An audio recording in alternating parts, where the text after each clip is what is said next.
ni olóṣì olóbò wẹmiwẹmi àwọn Wùmí náà ṣá ni àwọn olórí burúkú ọmọ dédé àwọn ló máa wà ní ọkọ ló máa dó wọn kiri ò ní kúre kí ló kèmí pẹ̀lú olórí burúkú ọkọ ẹ̀tẹ́jọ́ fẹ́ra yín ṣé mi mọ̀ yín ni ṣẹ́yàn mo ní tíátà ẹni tán ìgbésí ayé tó dání olóhun ni gbogbo yín náà on do yín náà ṣé eré tẹ̀ ń ṣe lẹ́fín jẹun ni ṣé ká dá sórí tébù kàtúṣà ṣé eré tẹ̀ ń ṣe lẹ́fín jẹun ni ẹ̀yàn mo ní tíátà àbáyé gbogbo yín fẹ́ bàjẹ́ ni ṣé mi kó yín jẹ ni àbẹ́mi ń lé kí á sí ni Wumi Ajiboye ìyàwó Segun Ogungbe tí ẹ̀ náà bí pọ́ǹkì lọ́gẹ̀ ni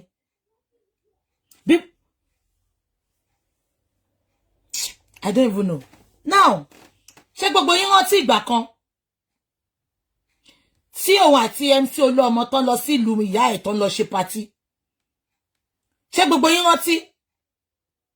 Màá gbé yín débẹ̀ títí ọ̀la. Ṣé gbogbo yín rántí ẹ bá mi sọ tẹ́ bá rántí? Because ṣé bí ṣe wà yìí, I'm not a troublemaker. And let me tell you and get this into your empty dumb skull. Wumi Ajiboye, tẹ́ bá ti ń sunkún egbére yẹn sìn, social media they want set to score sin. You are so stupid for mentioning my name. I'm going to deal with you. Show you a burú ni. Àbáyé fẹ́ bàjẹ́ ni. Tẹ́ bá ń gbóbo yín lọ bá Oluomo. Èwo nu ẹ̀yin oni Satan Oluomo tí do. Ṣé bẹ́ẹ̀ cross fuck ni. Àbá olórí burúkú ẹ rántí ìgbà tó lọ gbé jeep wèrè kan tó sọ pé bàbá láàánú ẹ. Kí ló pè mí àti ẹ̀pọ̀ tó fẹ́ máa dágù kọ mi. Ayé fẹ́ bàjẹ́ ni.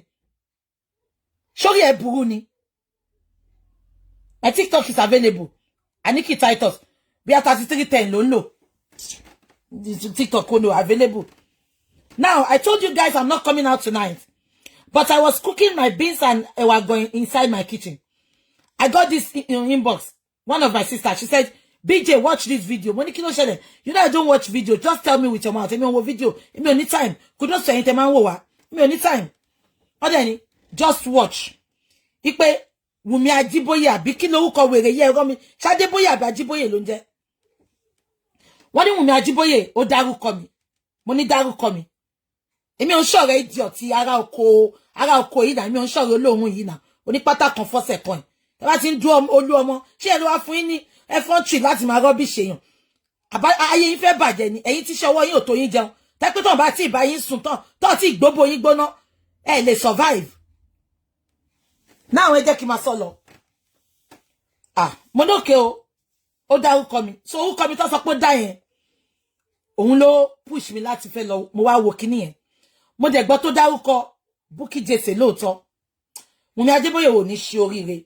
Ò ní ṣà nǹkan tó ń jajẹ. Kò ní dá fún gbogbo àwọn alátìlẹyìn. Àwọn tó tiẹ̀ tiẹ̀ pé kó wá dárúkọ mi yẹn. Ó máa jẹ bíbẹ̀ bọ̀ níbẹ̀ ni. Ọ̀sẹ̀ kan ni máa fi fún ẹ̀ show. Ó fẹ́ popular ni máa make it popular. The fact pé wá dárúkọ mi. Now, let me put something straight to you this evening. Olórí burúkú ọmọge Abẹ́òkúta. Ẹnu ẹ̀rúbó tó bí fura díẹ̀. Now, ẹ jẹ́ kí ṣàlàyé nǹkan kan fún yín. Let me emphasize on this for you people now. Listen and listen good. Táyé yóò bá fẹ́ bàjẹ́. I am a blogger. B-L-O-G-G-E-R. I'm a blogger. Am I communicating? I will talk about anything that is going on online. If I choose not to talk about anything tó bá ń ṣẹlẹ̀ lórí line, kò ń ṣe ti bẹ̀rù. Mo kàn wò pé I don't want to talk about it. Ṣé ń gbọ́ mi? Ó dàbí bọ̀bọ̀ tán ló kú lánàá yẹn. I have a lot of my reservation. Ṣé ń gbọ́ mi? Ó dàbí Korra Obidi náà ni.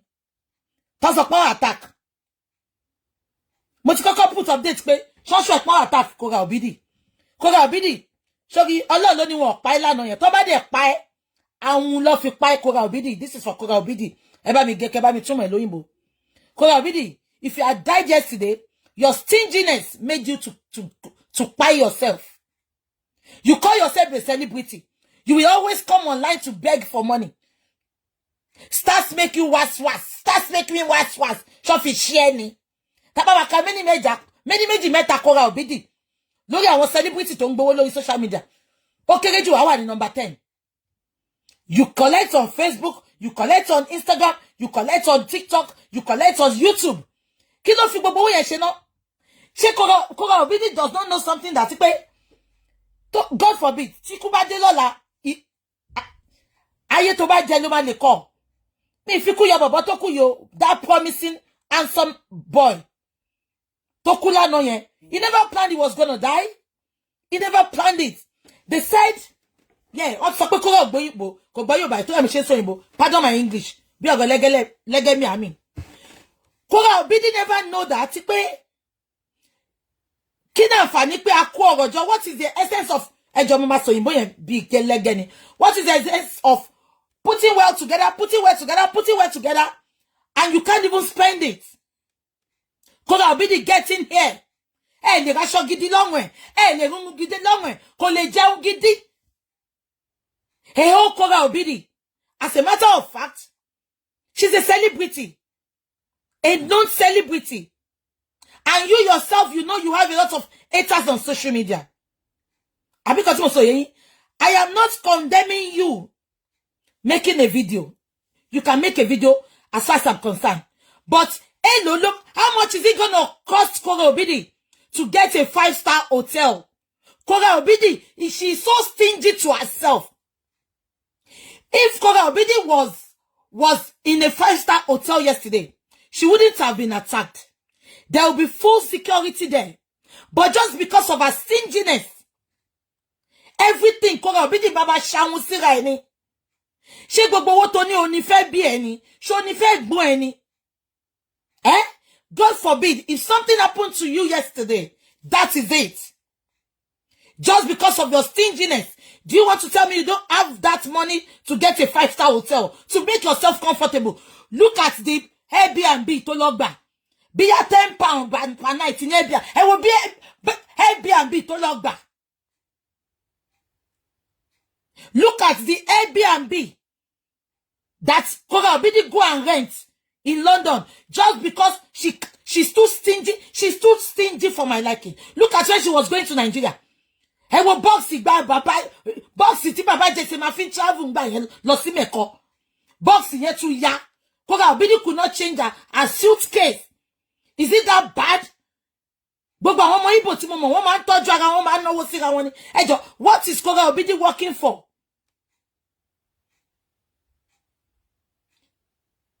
Kini Korra Obidi? I was pained yesterday when I saw she was attacked. What if that lady succeeded in stabbing her yesterday? Let me tell you something now. I personally don't think it's people that are hating on her. If you go and lodge in an hotel in a trashy area, they will show you pepper. I don't think it's people that hate Korra that attacked her. You went to lodge in a trashy. Ibita John Kingbe, they will come for you. I want to be in pa. Am I communicating? Korra is too stingy for. Tell her sister. She came online to cry. This is not about crying. Talk to your sister. She's working hard. She should spend her money. If she wants to fix her car, she will come online. My fans come and give me. If she wants to buy clothes for her children, my fans come and give me. What is Korra using her money for? Because if she had lodged in a 5-star hotel, nothing of such will happen to her. We travel a lot. We travel around the world, and we are never attacked. But you now wanted to rent a Airbnb. You now went to the trenches. Oja be àwọn yàrá àwọn adúró, oja be àwọn yàrá homeless, oja be yàrá àwọn junkie, and you don't want to be attacked.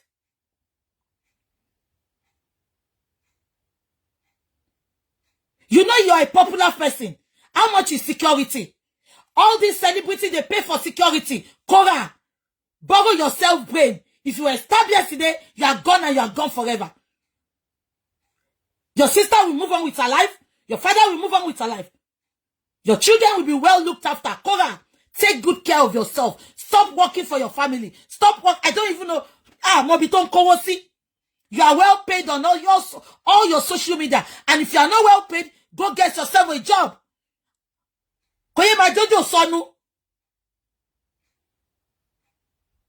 They don't attack people like that in UK. They don't. Unless you go to a junkie place. She came outside there. It might be all these people sleeping on the street. She wants to eat. She will attack you, Korra.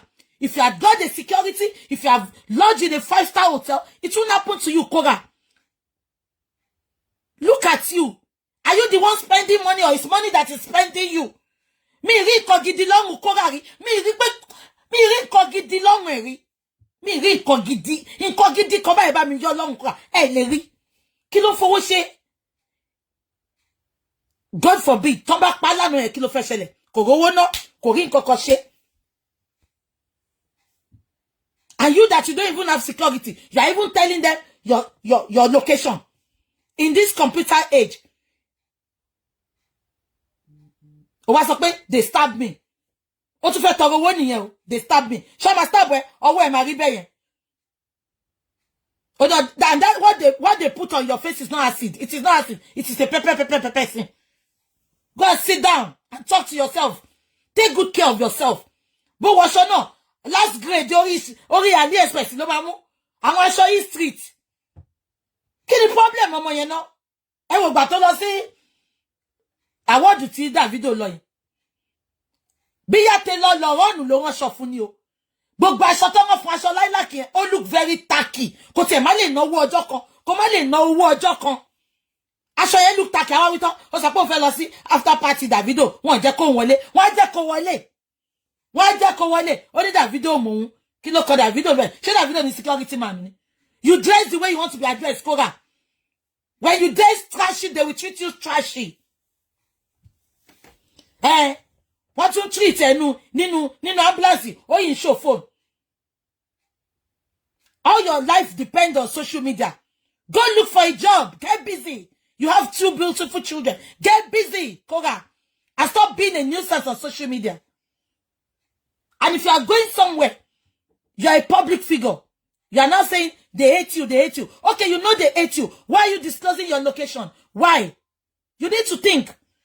Oh Lord, Nigeria, no. Let's see, Joto to West America. Ogbe boxi ti baba. Ẹ ti ma boxi. Táwọn ọmọ la ma fi lọ sí Kanu ngba. Gbogbo etu ti já. Gbogbo box ẹ ti já. Àwọn yo come for ngba pé kí ló mọ ìfowó ṣe tí ó lè ra boxi gidi. Exactly. Maybe they wanted to collect her phone.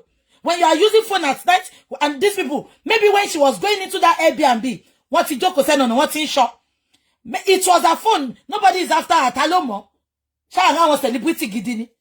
Talomo. Maybe they are hungry. They want to collect her phone. Korra, go and look after yourself. If anything should happen to you, in kote eba jele eba gbefo, eba mi tumo ifun loyinbo. O ti lawuju. Moto eba je enjoy. O ti wá sórí social media. O ti ń tọrọ owó. My fans, my car is bad. Kí ló fowó ṣe náà? F off. Mi ti ẹ bá tiẹ̀. Kò ṣe mí o, but mo wait kí on láhùn síra. Bí ṣe wà yìí, nǹkan tí n bá fẹ́ máa fẹ́. Tó mo ṣiṣẹ́ fún ni. Korra ò náwó sára ẹ̀. She should go and rest and stop begging online. She should look for a job to do. Nonsense. Ẹ wo wíìgì sọnù tó dé lánàá yẹn náà. Wíìgì yẹn dàbí ìdórí abọ́. Ẹ wo wíìgì yẹn. Ìkẹjà under bridge go wọ́n gbọ́dọ̀ ṣe wíìgì níbi táwọn wíìgì plug búrẹ́dì tó kó íńtánẹ́ẹ̀tì dé. Ẹ wo wíìgì tó dé lánàá. Ó dàbí ìdérí abọ́. Ẹ wo wíìgì yẹn ṣàkàṣàkà báyìí ni. Ẹ ti mọ orú wọn. Wọ́n máa exploit àwọn ọmọ àdúgbò ní Nàìjíríà ni. Ọmọ àdúgbò mi yẹn mo lè ra 100,000. Ọmọ àdúgbò mi yẹn máa ṣe fún mi 10,000. Ẹ ti mọ orú wọn. Kò ṣe give away rí. Ẹ bá mi yọ bí tí Korra Obidi ti ṣe give away. Kò ṣe give away rí.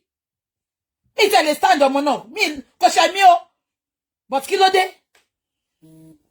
Ó lọ gba Airbnb. Ẹ wo níbi tó ń ṣò lánàá yẹn. Ó dàbí empty room. Èló ní 5-star hotel kọ́ lọ́ máa fi ìyà ìjẹ wá. Tí n bá lọ holiday, mo máa treat ara mi bí queen. If it's not 5-star hotel, I'm not staying there. You can check it out. I don't stay anything less than 5-star hotel because I'm going for holiday. I want to enjoy myself. Home away from home. O lọ holiday, o lọ ń gba Airbnb tó dàbí ilé àwọn adúró, tó dàbí ilé àwọn junkie. Ẹ jẹ́ ká sọ mí jàre, ẹ̀gbọ́n ẹ̀yẹn náà tún advice ẹ̀. Ìyẹn ẹ̀yin ojú ẹ̀ dàbí èyí tó fẹ́ jábọ́ sílẹ̀. Tó mú ordinary pot, tó ń ta ordinary pot kan, tó tà ní 200,000 yọ kan. Ẹ bá mi pé eléyìí tó ṣojú bí ojú ojú bọ́ǹsì bí ẹni tó bá ṣe búrò ojú ẹ̀ wọn ṣe dáadáa ni èyí Ajíbóyè yìí ẹ wo mú ẹ̀ bí ọmọ mi ẹ gbàgbé kan bá yọ mú ẹ̀ lókè ni o kò yé mi ẹ bá mi pè Wùmí Ajíbóyè tó ń fẹ́ Ògúngbè ta ni Ògúngbè náà gan Ògúngbè tó tẹ̀ wá sọ̀rọ̀ ẹ̀ di bàbàrà yìí àbá àbò Ògúngbè nígbà ta ni kejì Ògúngbè yẹn náà ìgbé àbí kò sí àwọn ọmọge àti àwọn boys Abẹ́òkúta yẹn kọ́ ni tí bá ṣe àwọn aráàlú òyìnbó tó lọ sábẹ́òkúta náà sí ṣe wá lajú tó yẹn náà ni Wùmí Ògúngbè àti Ṣẹ́gun Ògúngbè ẹ wá ń trend ẹjọ jẹ́jẹ́ ni máa ń jókòó tán máa wá bá mi o ṣé ń gbọ́ mi ẹ jẹ́ kí ṣàlàyé nǹkan tó ṣẹlẹ̀ ṣé gbogbo yín rántí ìjọ tí girl yìí ọmọ Ògúngbè tó ṣe ojú bí ojú abọ́ funfun abọ́ ayọ̀ táwọn ṣẹlẹ̀ fi máa ń ṣe yàsí mímọ́ yìí ṣé ń gbọ́ mi ẹ wo chic bone ẹ chic bone ti kún gbogbo ojú ẹ̀ go là ẹ jẹ́ ká máa sọ lọ now ṣé gbogbo yín rántí ìjọ tó lọ ṣe tòkú màmá tó sọ pé ọdún mẹ́sàn-án lòun fi plan tòkú yẹn ṣé rántí ṣé gbogbo yín rántí bó ṣe lọ sí tòkú yẹn jẹ́jẹ́ ni mo kúkú jókòó now let me explain something to you I am a blogger we talk about everything that is happening online why are you people not challenging Linda Ikeji for blogging everything just because I'm not up to Linda Ikeji, which I know I'm still gonna be up to. Yeah? Is that why you are always saying Bukky Jesse said this? I'm a blogger. Blogger. B-L-O-G-G-E-R. Blogger. If I talk about you, if you're not comfortable about it, you can take me to court. Now, that is not the bone of contention. The bone of contention is Ṣẹ́gun Ogungbe ó ṣe tòkú ìyá ẹ̀ tó pe Ṣẹ́gun Ogungbe síbẹ̀ tó sọ Ṣẹ́gun Ogungbe di babysitter ṣé rántí tó yẹ pé àwọn MC ló gba ojú agbo ko ṣé rántí tí Wàsíù náà hùwà àgbàyà ńjọ́ yẹn tí ò kí Ṣẹ́gun Ogungbe tó bẹ̀rẹ̀ sí ní kí Wùnmí ṣé rántí tó bẹ̀rẹ̀ sí ní kọrin òwe ṣé gbogbo yín rántí ẹ bá mi ṣàlàyé ṣé rántí now that is that. Now, Jíswèrè ló kọ́kọ́ gbé, ṣé rántí pé Jíswèrè ló gbé ọ̀rọ̀ yẹn, ṣé rántí tó sọ pé ó ń dó MC Oluomo. Ṣé gbogbo yín gbọ́? Mi ever bá wọn sọ. Ìgbà tó wá ṣe ti tòkú yẹn, tó yẹ pé MC Oluomo àtàwọn boys ẹ̀, wọ́n tún wá gba gbogbo ojú agbo kọ́njọ́ yẹn. Everybody ló ń bújọ́ yẹn pé báwo ló ṣe máa ṣe bàbá àwọn ọmọ ẹ̀bẹ̀ yẹn. Tí gbogbo àṣẹ rántí, ta sọ pé àánú ẹ̀ ń ṣe wá. Gbogbo blogger orí social media pátá ló sọ̀rọ̀ yẹn. Ṣé gbogbo yín rántí? And I also came out and I make a video about it. Ṣé gbogbo yín rántí? Now I want to play you a video because bó ṣe máa ń bẹ̀rẹ̀ ni màá play video fún yín sí kí gbogbo yín gbọ́. Wùnmí because mo ń lọ síbi iṣẹ́ tí bá ti ṣe show yìí mo lè má ráyè sọ̀rọ̀ dáadáa but I can assure you I can bet with my father's grave and mother's grave. Wùnmí, wàá jẹ gbà ẹ ọ̀sẹ̀ kan ni máa fi fún ẹlẹ́gbà. Fún ipò dárúkọ mi yẹn. Tí ò kì í ṣe mi ni mo sọ. Tó jẹ́ pé gist of ló kọ́kọ́ gbé kí gbogbo everybody tó wà gbé. A dẹ̀ ń gbé ìgbà yẹn because so thank you. Ohun Kọ́láwọlé Ọdẹ́núgà, God bless you. Ẹ jẹ́ kí n sọ, ẹ jẹ́ kí n fi nǹkan tó ṣe wọ̀nyí. Ẹ jẹ́ kí n fi nǹkan tó ṣe wọ̀nyí.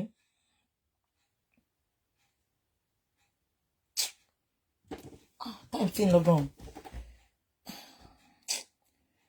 Ẹ má bínú o, mo ń bọ̀. Mo fẹ́ fi nǹkan tó ṣe wọ̀nyí ní iṣẹ́ ti gbọ́. I want to show you what she did. I want to show you what she did. Please just bear with me. Please bear with me. Yeah. Mo ń bọ̀. Yeah, this is what she did. Mo fẹ́ play nǹkan tó ṣe fún yín ni kí gbogbo yín lè gbọ́ dáadáa. Torí jẹ́jẹ́ ni máa jókòó tí olórí burúkú yín tẹ́ máa wá bá mi. Mo ń bọ̀. Ẹ jẹ́ kí n play fún yín kẹ́ gbọ́. Ẹni sùúrù. Oh, sorry.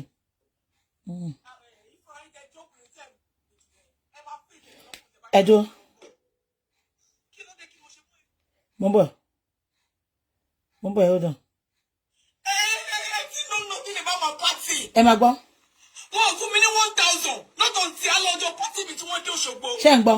Alẹ́ pátì mi kò látọ́ dé pé Òṣogbo lèmi àti kọ́ àwọn kọ́mítì mi lájọ lọ bá wọn lọ́sẹ̀ fún mi lówó tó fún. Ẹ tẹ̀ máa ń pọ́nra yín lé èèyàn ọmọ ní tíátà èèyàn olóbò lẹ́mílẹ́mí Abegbo èmi àtàwọn committee mi. Committee wo náà party náà dá. Oúnjẹ gidi wo ló jẹ party ẹ̀. Wọ́n náà ṣe Chinese plate ní 6,000 per plate. Chinese plate wo la rí ńbẹ̀.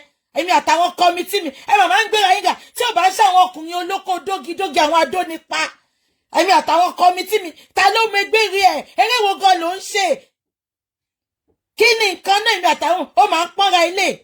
Ẹlẹ́kẹ̀ẹ́ dìgìdìgì ó ṣèkẹ́ bí ìgbà tó tọ́jú ẹ̀kọ́ síbẹ̀. Ẹ jẹ́ ká máa gbọ́ lọ.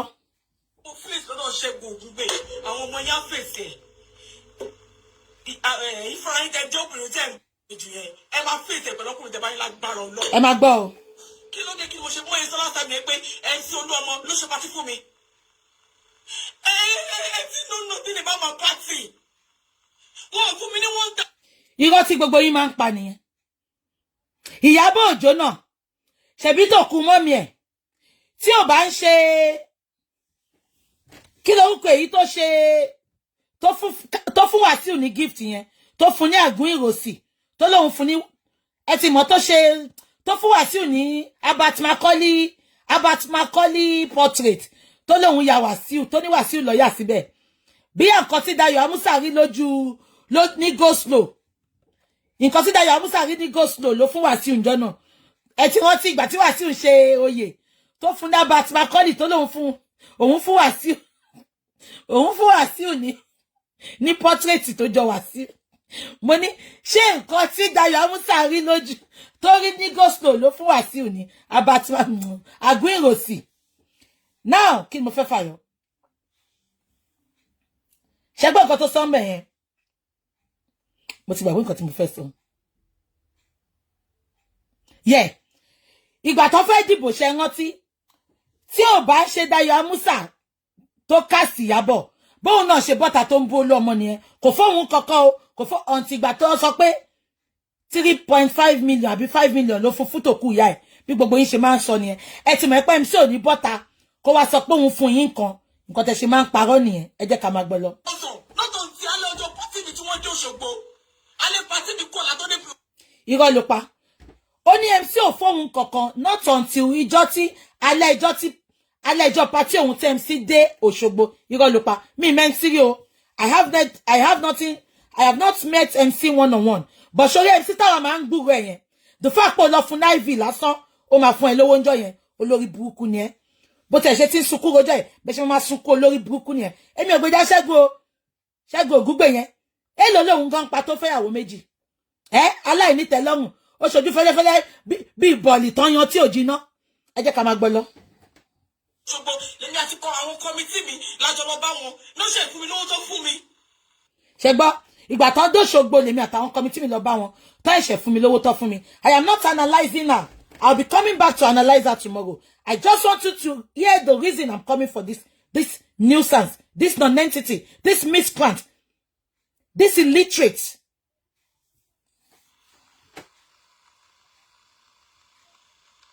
Kí ló ṣẹlẹ̀ gbogbo náà? The bigogu. It's real. You guys don't me ẹjọ́. Ẹ má pàdé fáwọn ọmọ mi. Kí ni mo ṣe fún yín?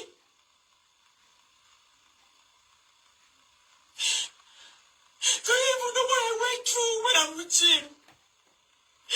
Àwọn olórí burúkú tó bá ti fẹ́ dókò ta yẹn náà máa sọ ọkọ àwọn fi àjà wọn. You don't know what I went through when I met him.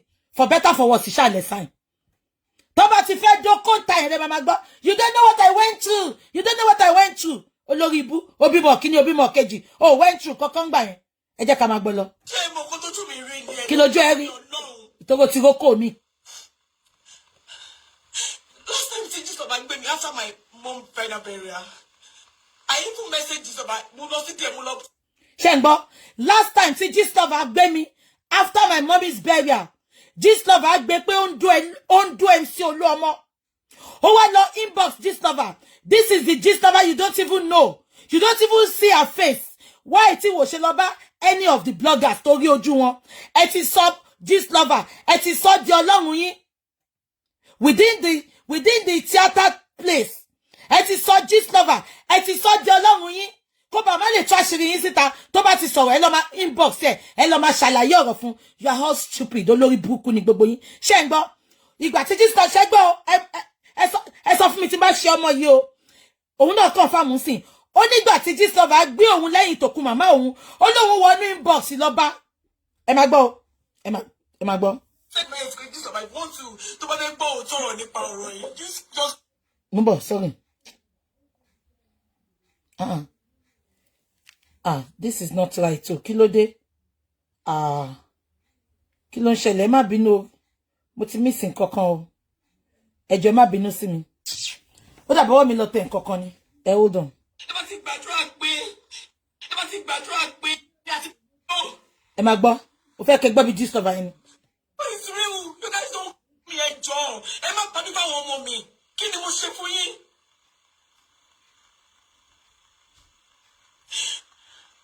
Do you even know what I went through when I'm with him? Ṣé ẹ mọ̀ nǹkan tó tún mi rí ní ẹ̀ẹ́dẹ̀jọ́ tó yọ lọ́hùn? Last time tí Gistlover gbé mi after my mom fell down. ẹ má gbọ́ o. I even message Gistlover, mo lọ sí there, mo lọ send my message Gistlover, I want to bá fẹ́ gbọ́ òótọ́ ọ̀rọ̀ nípa ọ̀rọ̀ yìí, just come to me. Why are you saying nǹkan tẹ́ ẹ mọ̀ now? Why? And olórí burúkú Bukky Jesse náà, bó ṣe lọ sọ olórí burúkú ni ẹ̀ tó bẹ̀rẹ̀ sí ní ṣépè fún mi tó ń bú mi. ṣé gbogbo yín ti gbọ́? Ìgbà tó mọ̀ ẹni tó ṣẹlẹ̀ nínú family. ṣé gbogbo yín ti gbọ́? ṣé gbọ́ pé tó sọ yẹn? ṣé gbọ́ nǹkan tó sọ àbẹ́ gbọ́? ṣé kí n reverse ẹ̀ fún yín? ṣé gbọ́ ṣé yí pọ́ jẹ̀bi mi? ẹ bá mi confirm ṣé gbọ́ nǹkan tó sọ àbí kí n reverse ẹ̀ fún yín? Facebook ẹ dá mi lóhùn. Facebook ṣé wà ń bẹ̀ ṣá? TikTok, Instagram ṣé gbọ́ nǹkan tó sọ àbí kí n reverse ẹ̀ fún yín? ṣé gbọ́ nǹkan tó sọ? Nobody is commenting. Instagram is not commenting. Facebook ẹ bá mi comment. Ṣé ìwà online lórí Facebook? Facebook, can you confirm me for still online, please? I don't have a phone to check. Ṣé gbọ́ nǹkan tó sọ? Ṣé gbọ́? Okay. Instagram, Facebook, are we still online, please? I can't see anything. Okay, can you reverse it? I'll reverse it again. Now, ẹ jẹ́ kí n sọ nǹkan tó sọ kí n tó reverse ẹ̀. Ṣé ń gbọ́ mi?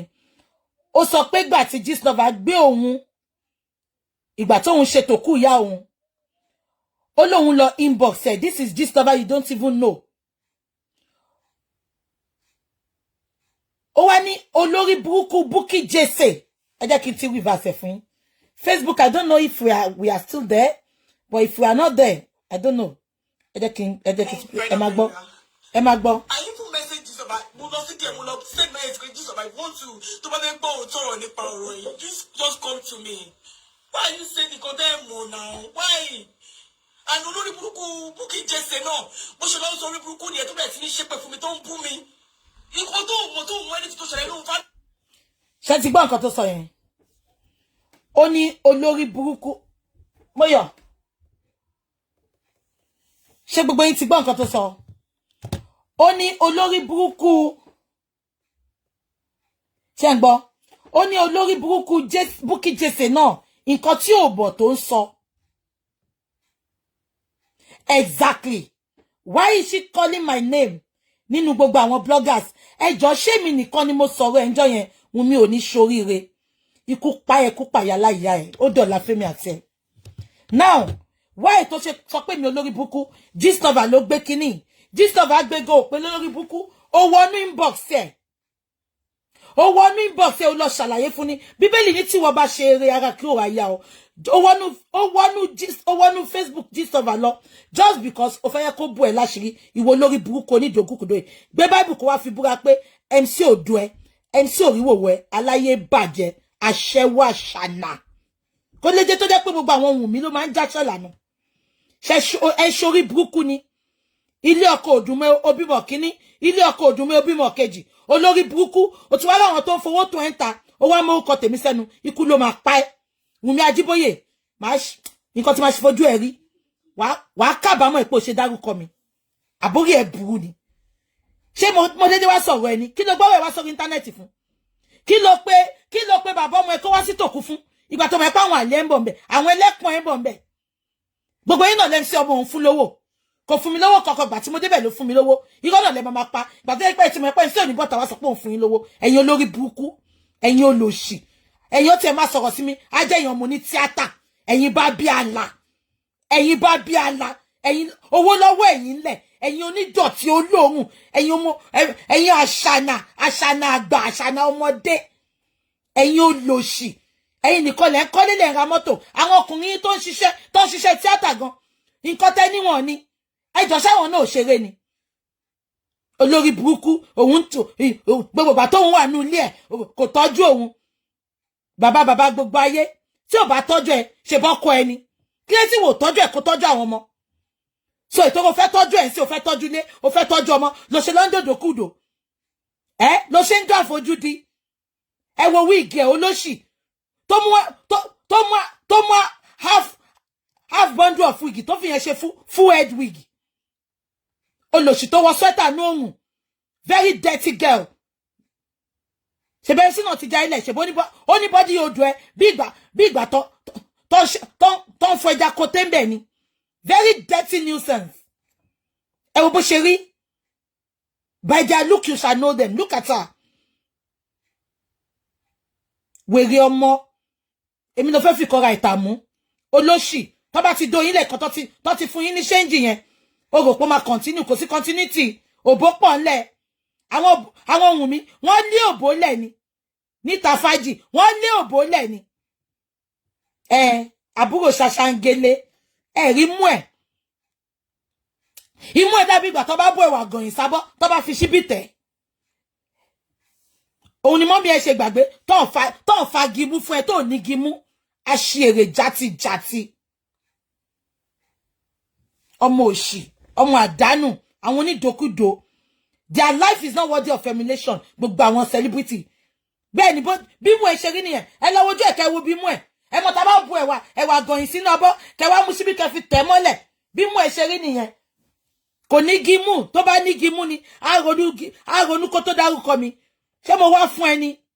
Nǹkan tó ń trend mo ń sọ pa ẹ̀ náà. Ẹwọ ẹnu ẹ̀ robó tó dàbí fùradìẹ. Wọ́n make up fún náà kò fine. Níjọ́ pàtí yẹn, iṣẹ́ ló dàbí ẹni tó ń sunkún. Láì sunkún. Chic bone ẹ̀ ò lè jẹ́ kó fine. Kò lè jẹ́ kí make up yọ. Ẹ wo jẹ́ tó ṣe tòkú yẹn náà. Wọ́n make up fún kò ojú ẹ̀ báyìí máa robó ń sunkún ni. Ipò mísì mọ́mí ẹ̀ tó kú. Olóṣì. Rí tangling weave ọ̀nà ẹ̀. Ó jẹ́ lọ́ra di tangler. Kó tó kọ́kọ́ wá bá mi sọ̀rọ̀. Very dirty, stupid girl. Olórí burúkú. Ṣé o mọ̀ ẹ́ pé níyàwó ńlé? O mọ̀ ẹ́ pé níyàwó ńlé? Tẹ́ bá ti fẹ́ gba róòlù òbò lẹ́ máa fi ń gbà. O jẹ́ pack aside. Tí bá fi kọ́ra ikú Mohbad mọ́ ẹ. Àgàgà ipò tí wàá ń jẹ́ Wùmí. Ẹ̀yin Wùmí ṣe máa ń joyè àṣà nànà. O jẹ́ bàjẹ́ sọ fọ́kọ ẹ kó lọ ṣe DNA àwọn ọmọ ẹ. Orí ẹ burú. Ẹ̀yin olóṣì ọmọ. Bó ṣe rí ni mo ṣe sọ yẹn. Mo dẹ̀ tí access ẹ̀ tán ni. Torí mo mọ̀ pé mo máa wá ṣe show fún. Ẹ jẹ́ kí n lọ access fọ́tò ẹ̀ tán lọ́la. Màá wá jáde fún. Gbogbo nǹkan tó wà lára ẹ̀ mi ní parọ́ mọ́. Bó ṣe rí ni máa ṣe sọ. Olóṣì ṣódà ó dá tó yàwó first wife Segun Ogungbe ni. Ṣódà tó fi Segun Ogungbe gbá pa ni. Ẹ̀yin on break up. Kí ló tó máa ń ṣe ẹ̀yin ọmọ tíátà iná? Ẹ mọ̀jú kẹ́ máa dá lérú kiri. Ẹ̀yin olóṣì. Wèrè tó bójú tó fọwọ́ lẹ̀. Bí ẹ tó ń ta kírímù bóra fún Kàrímọ̀ ọ̀rẹ́ mi ló ń ta kírímù fún ni kò yé mi. Wèrè oná ipojẹ́lì sọnù. Ẹ wo bó ṣe òun náà ó bójú ó fọwọ́ lẹ̀. Ó bójú gbàgbé láti bọ́rùn. Olóṣì játijàti ta ló mọ̀ ìyá ẹ̀. Eré mélòó ni wèrè gan ṣe? Tá bá máa sọ́sìn. Hello everybody, I'm celebrating my 25 years on stage. Aláyé bàjẹ́ mi mọ̀ ẹ́. Tí o bá ṣe Segun Ogungbe gan, àwọn eré Abẹ́òkúta ló máa ń ṣe. Tí o bá ṣe Segun Ogungbe ta ló mọ̀ ìyá ẹ̀. Ó wá mú ẹ from rubbish. Àbọ̀ àlùbọ́sà kọ́ ló ń tà. Àlùbọ́sà kọ́ ló ń tà. Ṣé bá àlùbọ́sà ló ń tà l'Abẹ́òkúta? Ọkọ̀ wà ká pàṣíńjọ́ yẹn lọ́pẹ́ ẹ̀ náà. Ó dẹ̀ mẹ́pọ̀ níyàwó ńlé. Very silly sausage. Àwọn ọmọ ní tíátà aláyé bàjẹ́ yìí tó jẹ́ pé mi ìmọ̀ àwọn tó fi ń ṣọ̀rẹ́. Mi ìlè bá wọn ṣọ̀rẹ́. Wọ́n máa jẹ́ ẹ̀rùn ni. Ó lè jèrè lára wọn. Wọ́n máa jẹ́ ẹ̀rùn ni. Very silly girl. Tó bá tún dárúkọ mi, you have the effrontery to go to Gistlover. Gistlover that you don't even see her face. Ẹ sọ́dọ̀ Ọlọ́run káṣírí, kó bàbá máa tú àṣírí yín. Àbẹ́ ẹ̀gbọ́n nǹkan tó sọ ni. Ìgbà tí Gistlover gbé blọ́ọ̀gì yẹn, òun lọ wọ́n ní inbox ẹ̀, òun lọ ṣàlàyé fún. Nǹkan tó gbé la gbé náà. Bọ́ọ̀n tí ẹ̀ wá gbé, gbogbo aribo ṣe treat ọkọ ẹ̀ ní patíńjọ́ yẹn náà. Ó sọ di baby sitter.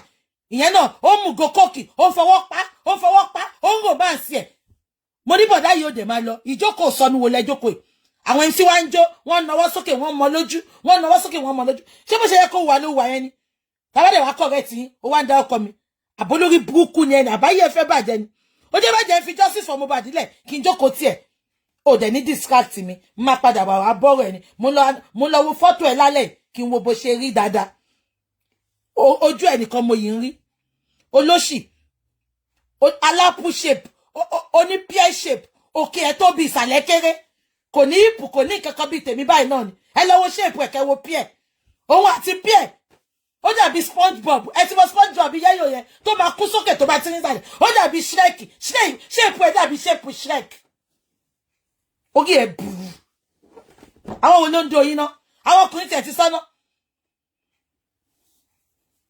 ìkan náà lòbò ojú làwọn ń do olóṣì ló ń ṣakọ́ńdọ̀ yẹn ló ń ṣakọ sẹ́ǹsì ló ń rèdí tí ò sí mbẹ̀ sẹ́ǹsì ló ń ṣe kan ló ń ṣakọ inú ẹ̀ ń dùn ó mọ̀ pé àwọn ìyá ẹ̀ ó mọ̀ pé 90% àwọn tó wá bẹ́ẹ̀ ṣe pàtí ń jọ ẹ̀ ó mọ̀ pé gbogbo lẹ́yìn títí ló ti máàkì rẹ́gísítà lórí ẹ̀ ló ń ṣe bàbá aláyé mi ló ra mọ́tò fún mi ẹlẹ́nu múmù tẹ́ bá ti ń wò náà mẹ́pọ̀ máa ní bọ́dí odò alára irú kó bá ti lanu ní ẹ máa rò bọ́ wọ́n ṣí latrine sílẹ̀ ni olóṣì olóhùn dirty nuisance mo ń bọ̀ fún ẹ lọ́la ipò dárúkọ mi ó wá dárúkọ mi insta blog wá gbé àwọn èèyàn máa ní ẹjọ́ náà Bukky Jesse yìí ṣó gbàjẹ́ mi ni wọ́n ní gbogbo ibi tó bá ń dé orúkọ Bukky Jesse tí ẹni gbogbo wọn dẹ̀ ń pè sí àti kúrò lọ́dọ̀ ọba lẹ́kì ẹkú náwó ẹ̀ ní o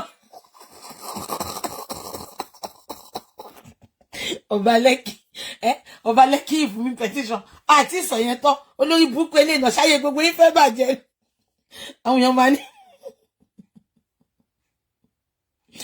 exactly God bless you èèyàn kan ní mo punch sọ pé Bukky Jesse she wants her video to trend that is why she mentioned your name honestly Wumi Wumi don't smoke igbo you dey smoke igbo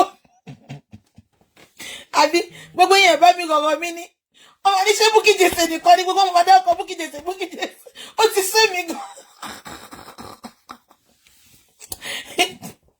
mo popular bí gbogbo àgbáyé dẹ̀ ni kò yé mi abẹ́ ìròhùn náà so gbogbo wọn máa ń wò mí mi ìmọ̀ ẹ̀pọ̀ máa ń wò mí